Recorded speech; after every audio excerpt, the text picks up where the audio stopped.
Si Kobe na niya makipaglaro sa mga ganyan. Sige na. Gumulong na si Lola, calm down. Good girl. Okay, good girl. mabuteng pa ida yun eh. Yeah, that's why I miss you. Tapay. Ano, Golda?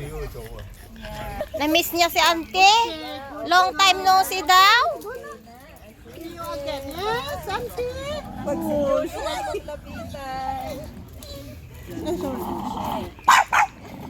Kasi ano to, sa Lola. Sai che lo puoi scendere da qui. Ba't naging ganyan ang place? Si Lola, si ano yun. Ano daw? Yan si Kobe, laro na kayo, laro na. Good morning. Ito mag-dito ito. Ang aga nyo, auntie Good morning. Ano pangalan nito, te? Lola. Lola. Si Lola at saka si Lola. Si Lola tsaka si Loka. Uy, I heard your voice on the top. It's so noisy. Lola. I said,